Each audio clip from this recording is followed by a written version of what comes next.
هەمووان ئاگادارن ئەو کێشانەی لە پەڵکانە و سەرگەڕان ڕوویداوە ماوەی ئەوە چەند ڕۆژێکە زیاتر قوڵ بووتەوە. ئێمە وەکو پەرلەمانتارانی فراکسیۆنی یەکێتی نیشتیمانی چەند سەردانیەکمان کرد بۆ ئەو مەبەستە لەگەڵ هاوڕێیانمان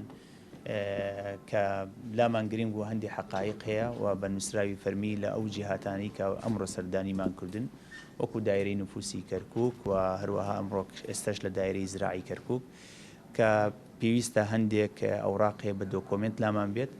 و خۆتانی شاگەدارن کە لیژنەیەکی پەرلەمانی دروست بووە پێویستە ئەو ئەوراقانە حازر بکەین بۆ ئەو لیژنەیە کە سەلاحەتی تحقیق و تحققی هەیە لەم مەسەلەیە. سەردانیەکەمان بۆ تایبەت بوو بۆ پەڵکانە و سەرگەڕان و دەوروبەرەکەی واتە هەم بۆ دایرەی زراعە و هەم بۆ دایرەی نفوس کە تایبەت بۆ پرسین لە هەندێک سوورەتی قەید و بە تایبەتی ئەوانی کە ئیحسای 57یان هەیە نیانە. تەوسیاتەکانمان هەموو تەواو کردووە لەسەر ڕۆشنایی ئەو بڕیارانەی لە لیژنەی مادەی 130 دەرچووەوە ئەو بڕیارانەی کە ئەنجومەنی وەزیران کاتی خۆی سەبارەت بە مادەی 130 دەری کردووە هەموو شتەکان ئامادەیە ئێستا لە ئەنجومەنی وەزیرانەوە ئێستش داوامان کردوێتەوە کە حکوومەتی تازە لیژنەیەک بە تایبەتی لە وەزارەتی زراعە وەزارەتی داد ئەنجومەنی ئاڵای دادوەری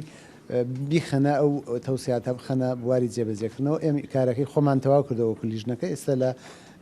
ساحەی ئەنجومەنی وەزیرانە بۆی جێبەجێکرد.